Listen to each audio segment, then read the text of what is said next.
Di balik rimbunnya hutan jati yang seolah menolak cahaya matahari untuk menyentuh tanahnya, terdapat sebuah lubang menganga yang telah menjadi saksi bisu hilangnya puluhan nyawa tanpa jejak selama berabad-abad.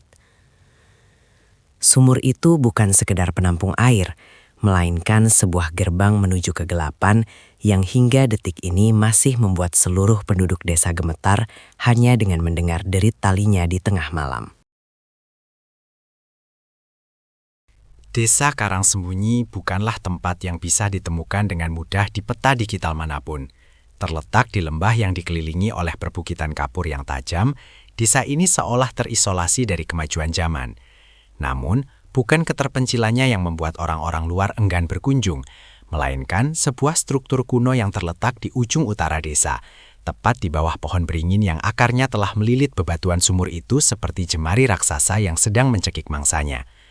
Sumur itu dikenal dengan nama Sumur Tua Bangkai, sebuah nama yang diberikan bukan tanpa alasan yang mengerikan. Tekstur batuannya tidak lagi berwarna abu-abu alami, melainkan hitam legam, tertutup oleh lumut kerak yang tebal dan licin, serta mengeluarkan aroma tanah basah yang bercampur dengan bau anyir yang samar namun konsisten. Penduduk desa, dari yang paling tua hingga anak-anak yang baru bisa berjalan, telah ditanamkan satu aturan emas yang tidak boleh dilanggar. Jangan pernah mendekati sumur itu setelah matahari terbenam, dan jangan pernah sekalipun mencoba melihat ke dalam dasarnya. Karena apa yang ada di bawah sana memiliki cara tersendiri untuk menarik siapapun yang berani mengintip. Kisah tentang keganasan sumur ini dimulai jauh sebelum kemerdekaan. Pada masa di mana hutan tersebut masih menjadi tempat persembunyian para pejuang dan juga tempat pembuangan bagi mereka yang dianggap sebagai pengkhianat. Alkisah, pada tahun 1800-an, seorang mandor perkebunan kolonial yang dikenal sangat kejam bernama Van der Meer memerintahkan pembangunan sumur tersebut untuk mengairi lahan tembakau di sekitarnya. Namun, setiap kali para pekerja menggali lebih dalam, mereka tidak menemukan air, melainkan tanah merah yang seolah-olah berdarah. Puluhan pekerja paksa tewas karena kelelahan, kecelakaan kerja, hingga penyakit misterius yang membuat kulit mereka melepuh. Konon, mayat-mayat mereka tidak dikuburkan secara layak, melainkan dilemparkan begitu saja ke dalam lubang sumur yang belum jadi itu untuk menghemat waktu dan tenaga. Inilah awal mula dari kutukan yang menyelimuti tempat tersebut. Tanah yang haus akan darah itu seolah-olah menemukan sumber energinya dari nyawa-nyawa yang terenggut secara paksa, menciptakan sebuah entitas yang haus akan kehadiran manusia. Setiap beberapa dekade, Sumur Tua Bangkai akan menagih korbannya. Pada tahun 1954, seorang gadis kecil bernama Siti menghilang saat sedang mengejar kupu-kupu di pinggir hutan. Seluruh warga desa melakukan pencarian besar-besaran selama 7 hari 7 malam, menyisir setiap sudut semak belukar dan gua-gua kecil di perbukitan. Namun, pencarian itu berakhir dengan keputusasaan, hingga salah seorang warga menemukan selendang kuning milik Siti tersangkut di bibir sumur. Tidak ada suara tangisan, tidak ada jejak kaki, hanya keheningan yang mencekam dari lubang hitam tersebut. Ketika seorang pemuda desa yang pemberani mencoba turun menggunakan tali tambang yang kuat, dia ditarik kembali ke atas dalam keadaan histeris. Matanya putih semua, mulutnya berbusa, dan dia terus-menerus meracau tentang tangan tanpa kulit yang mencoba menarik kakinya ke dasar yang tak berujung. Sejak hari itu, pemuda tersebut kehilangan kewarasannya, dan Siti tidak pernah ditemukan. Bahkan tulang belulangnya pun tidak pernah muncul ke permukaan. Memasuki era modern, skeptisisme mulai tumbuh di kalangan anak muda yang telah mencicipi pendidikan di kata. Salah satunya adalah Aris, seorang pemuda ambisius yang bekerja sebagai pembuat dokumenter independen. Aris tidak percaya pada tahayul. Baginya, hilangnya orang-orang di sumur tersebut hanyalah akibat dari struktur geologi yang tidak stabil atau adanya gas beracun yang keluar dari dalam bumi, yang menyebabkan orang jatuh pingsan dan terperosok ke dalam. Dengan membawa peralatan canggih seperti kamera sensor panas, drone dengan lampu sorot tinggi, dan oksigen tambahan, Aris tiba di desa Karangsembunyi dengan tekad untuk membongkar mitos tersebut. Dia mengabaikan peringatan Pak Darmono, sesepuh desa yang wajahnya sudah dipenuhi kerutan sedalam sejarah sumur itu sendiri. Pak Darmono menatap Aris dengan tatapan iba, seolah-olah dia sedang melihat seorang pria yang sedang berjalan menuju tiang gantungan. Hutan ini memiliki telinga, dan sumur itu memiliki mata. Bisik Pak Darmono dengan suara serak. Namun Aris hanya membalasnya dengan senyuman tipis yang meremehkan. Malam itu, saat kabut mulai turun menyelimuti dasar hutan seperti kain kafan putih, Aris memulai perjalanannya. Suasana hutan terasa sangat berbeda dari apa yang dia bayangkan. Suara jangkrik yang biasanya ramai, tiba-tiba senyap saat dia melangkah lebih dalam ke arah sumur. Udara terasa semakin berat, seolah oksigen di sekitarnya perlahan-lahan dihisap oleh sesuatu yang tak kasat mata. Setiap langkah kakinya yang menginjak dedaunan kering terdengar seperti suara tulang yang patah di tengah kesunyian yang menulikan. Ketika dia akhirnya sampai di depan sumur tua bangkai, Aris merasakan sensasi dingin yang menusuk hingga ke sumsum tulang belakarnya. Cahaya senter LED-nya yang sangat terang seolah-olah ditelan oleh kegelapan yang ada di dalam sumur. Dia mengarahkan kameranya ke bawah, namun layar monitornya hanya menampilkan distorsi statis yang aneh. Aris mengerutkan kening, memeriksa kabel dan baterainya, namun semuanya tampak normal. Dia mulai merasa ada yang tidak beres ketika dia mendengar suara bisikan halus yang memanggil namanya dari dalam sumur. Suara itu terdengar seperti suara ibunya yang sudah lama meninggal. Sangat lembut, sangat meyakinkan, dan penuh dengan kerinduan. Psikologi manusia adalah hal yang rapuh saat berhadapan dengan ketakutan yang tidak rasional. Aris mencoba meyakinkan dirinya sendiri bahwa itu hanyalah fenomena audio yang disebabkan oleh angin yang masuk ke dalam rongga sumur, sebuah penjelasan ilmiah yang masuk akal. Namun, rasa ingin tahunya mulai mengalahkan rasa takutnya. Dia memasang drone-nya, menerbangkannya masuk ke dalam lubang gelap itu. Melalui layar tabletnya, dia melihat dinding sumur yang dipenuhi dengan ukiran-ukiran kuno yang tidak terbaca. Simbol-simbol yang tampak bergerak-gerak seperti cacing di bawah cahaya lampu drone. Semakin dalam drone itu turun, suhu yang tercatat di sensor semakin menurun drastis hingga mencapai titik beku. Tiba-tiba, pada kedalaman 30 meter, kamera drone menangkap sesuatu yang membuat jantung Aris seakan berhenti berdetak. Di dasar sumur, yang seharusnya berisi air atau tanah, tampak tumpukan benda putih yang sangat banyak. Saat Aris memperbesar gambar tersebut, dia menyadari bahwa itu adalah ribuan tulang belulang manusia yang tersusun rapi membentuk sebuah pola lingkaran sempurna. Di tengah lingkaran itu, terdapat sebuah objek yang berdenyut, sesuatu yang tampak seperti jantung raksasa yang terbuat dari akar pohon dan daging yang membusuk. Ketakutan yang luar biasa mulai menjalar di sekujur tubuh Aris. Dia mencoba menarik kembali drone-nya. Namun tiba-tiba, sebuah tangan panjang dengan jari-jari yang tidak proporsional muncul dari kegelapan dan mencengkram drone tersebut hingga hancur.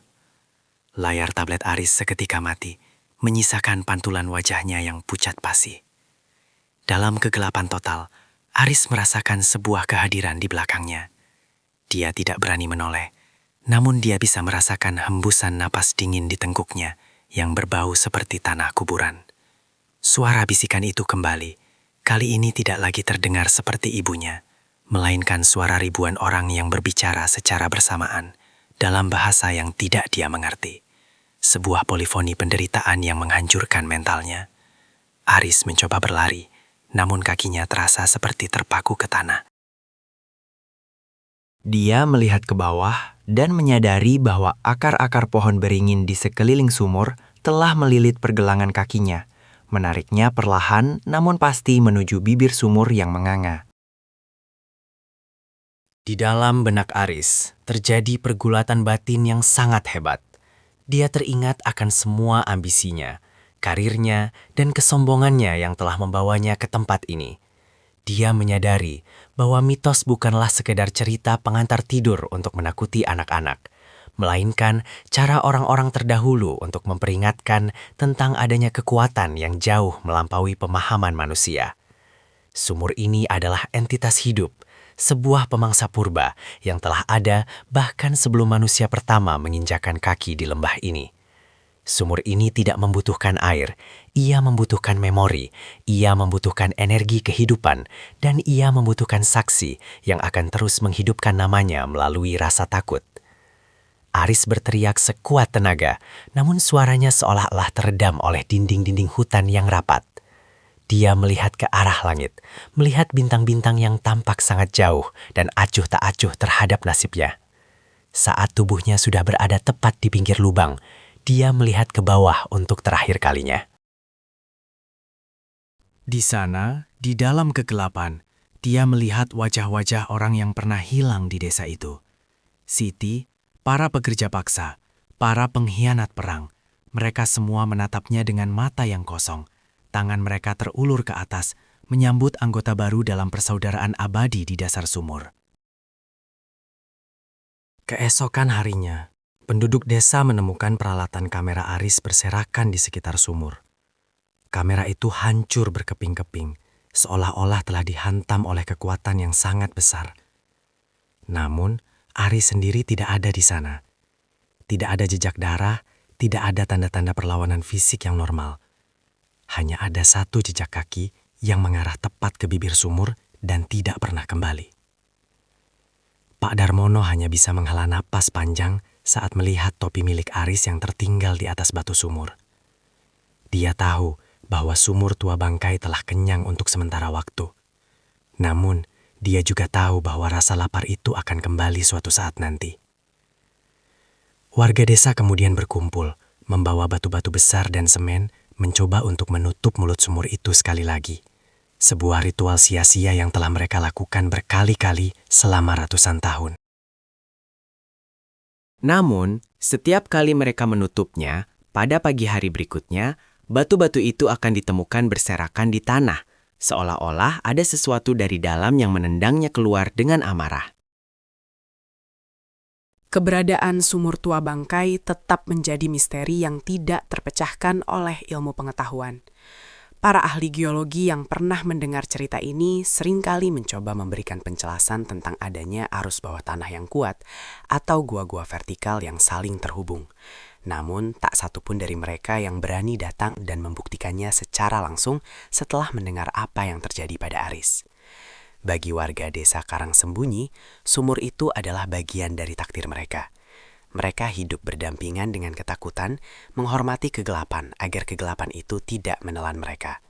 Mereka percaya bahwa ada hal-hal di dunia ini yang memang tidak seharusnya digali terlalu dalam, rahasia-rahasia yang sengaja dikubur oleh alam agar manusia tetap memiliki rasa rendah hati di hadapan kekuatan semesta yang tidak tercelaskan. Setiap kali angin berhembus kencang dari arah utara, membawa suara siulan yang aneh melalui celah-celah bebatuan sumur, warga desa akan segera masuk ke dalam rumah, mengunci pintu, dan mematikan lampu. Mereka tahu bahwa pada saat itulah sumur tua bangkai sedang bernapas, menghirup udara dunia atas sebelum kembali ke dalam tidurnya yang panjang dan penuh dengan mimpi buruk. Mitos ini akan terus hidup, diceritakan dari mulut ke mulut, melintasi generasi, sebagai pengingat bahwa di balik kemajuan teknologi dan logika manusia, masih ada sudut-sudut gelap di bumi ini di mana hukum alam tidak berlaku, dan di mana nyawa manusia hanyalah sekedar persembahan kecil bagi kehausan yang abadi. Sumur itu akan tetap di sana, di bawah beringin tua, menunggu korban berikutnya yang cukup sombong untuk mengabaikan peringatan, dan cukup berani untuk melihat ke dalam kegelapan yang sedang menatap balik ke arah mereka. Detail mengenai konstruksi sumur itu sendiri sebenarnya menyimpan fakta sejarah yang kelam. Berdasarkan catatan kuno yang ditemukan di Perpustakaan Nasional Belanda, sumur tersebut awalnya dirancang bukan hanya untuk air, melainkan sebagai bagian dari sistem drainase yang terhubung ke sebuah kompleks bawah tanah yang tidak pernah selesai dibangun. Para arsitek masa itu tidak menyadari bahwa mereka sedang menggali tepat di atas sebuah patahan bumi yang unik, sebuah titik di mana medan elektromagnetik sangat tidak stabil. Hal ini mungkin menjelaskan mengapa peralatan elektronik sering rusak di sekitarnya. Namun bagi masyarakat lokal, penjelasan teknis seperti itu tidak cukup untuk menjelaskan mengapa orang-orang yang hilang tidak pernah ditemukan mayatnya, atau mengapa ada suara-suara yang sangat spesifik yang hanya bisa didengar oleh kerabat dekat korban. Ada dimensi spiritual dan metafisika yang terikat kuat pada lokasi tersebut. Sebuah simpul energi negatif yang terbentuk dari akumulasi penderitaan selama berabad-abad. Jika seseorang memperhatikan dengan saksama pada dinding dagian dalam sumur saat matahari berada tepat di atas kepala, satu-satunya waktu di mana sedikit cahaya bisa masuk, mereka akan melihat bahwa bebatuan tersebut tidak disusun oleh tangan manusia saja. Ada lapisan-lapisan material yang menyerupai tulang yang telah memfosil, menyatu dengan semen dan batu kali. Seolah-olah sumur itu membangun dirinya sendiri menggunakan sisa-sisa dari mereka yang jatuh ke dalamnya. Ini adalah bentuk simbiosis yang mengerikan antara struktur mati dan materi organik. Beberapa peneliti paranormal yang pernah melakukan pengamatan jarak jauh mengklaim bahwa sumur tua bangkai memiliki frekuensi infrasonik yang sangat rendah. Frekuensi yang secara alami dapat memicu rasa cemas, paranoid, dan halusinasi hebat pada otak manusia. Ini mungkin alasan mengapa Aris mendengar suara ibunya. Otaknya mencoba memproses rasa takut yang luar biasa dengan menciptakan proyeksi suara yang paling dia kenal untuk menenangkan diri. Meskipun pada akhirnya hal itu jugalah yang menjebaknya. Namun, di luar penjelasan ilmiah dan spekulasi paranormal, ada satu fakta yang tetap tak terbantahkan. Jumlah nyawa yang hilang di sana terus bertambah. Dari catatan tidak resmi desa, setidaknya ada 42 orang yang dilaporkan hilang di sekitar area sumur sejak tahun 1900. Angka ini belum termasuk para pekerja di masa kolonial yang jumlahnya diperkirakan mencapai ratusan. Setiap nyawa yang hilang menambah lapisan mitos baru, memperkuat cengkraman ketakutan di hati warga. Sumur itu telah menjadi semacam dewa kegelapan bagi desa tersebut. Sesuatu yang mereka benci, namun mereka beri makan melalui keheningan dan kepatuhan mereka terhadap larangan-larangan yang ada. Tidak ada yang berani melakukan ekskavasi besar-besaran, bukan karena kekurangan dana, tetapi karena setiap kali rencana itu muncul, bencana alam kecil seperti gempa bumi lokal atau badai aneh selalu terjadi di desa tersebut, seolah-olah alam sendiri menolak campur tangan manusia terhadap sumur itu. Kehidupan di desa Karang Sembunyi terus berlanjut di bawah bayang-bayang sumur tua bangkai. Anak-anak tumbuh besar dengan cerita-cerita tentang Siti dan Aris, menjadikan mereka lebih waspada terhadap lingkungan sekitar. Mereka belajar untuk membaca tanda-tanda alam. Jika burung-burung tiba-tiba terbang menjauh dari arah hutan jati, itu tandanya pintu sumur sedang terbuka. Jika air di sumur-sumur warga tiba-tiba terasa pahit dan berwarna keruh, itu tandanya sumur tua itu sedang meminta perhatian. Hubungan antara warga desa dan sumur tersebut telah menjadi sebuah bentuk ekosistem sosial yang unik, di mana mitos berfungsi sebagai mekanisme pertahanan hidup. Selama mitos itu dipercaya, orang-orang akan tetap aman karena mereka tidak akan berani mendekat. Tragedi terjadi hanya ketika seseorang seperti Aris mencoba untuk mendobrak batas antara rasa hormat dan rasa ingin tahu yang sembrono. Kisah sumur tua bangkai adalah pengingat yang sangat kuat tentang batasan manusia. Di dunia yang semakin terang oleh cahaya layar smartphone dan lampu-lampu kota, kita sering lupa bahwa masih ada kegelapan yang sangat pekat di luar sana. Kegelapan yang tidak bisa diusir hanya dengan lampu sorot atau logika. Sumur itu adalah simbol dari segala sesuatu yang tidak kita ketahui dan segala sesuatu yang kita takuti. Ia berdiri tegak di sana, di tengah hutan jati yang sunyi, sebagai monumen atas nyawa-nyawa yang telah hilang, dan sebagai peringatan bagi siapapun yang berani melangkah terlalu jauh ke dalam rahasia alam yang terlarang. Hingga hari ini, jika Anda berkunjung ke perbatasan desa tersebut dan bertanya tentang sumur itu, warga hanya akan menunjuk ke arah utara dengan wajah pucat, lalu segera mengalihkan pembicaraan, seolah-olah dengan membicarakannya terlalu lama, mereka sedang mengundang sesuatu untuk datang berkunjung ke rumah mereka malam itu juga. Kegelapan itu nyata, dan sumur tua bangkai adalah buktinya. Ia tidak butuh pembuktian ilmiah, ia tidak butuh pengakuan dari dunia luar. Ia hanya butuh keheningan, dan sesekali, satu nyawa lagi untuk memastikan bahwa namanya tidak akan pernah terlupakan. Di dasar yang paling dalam, di mana cahaya tidak akan pernah sampai, puluhan nyawa itu mungkin masih ada di sana, terperangkap dalam keabadian yang dingin, menunggu teman baru untuk berbagi kesunyian yang tak berujung.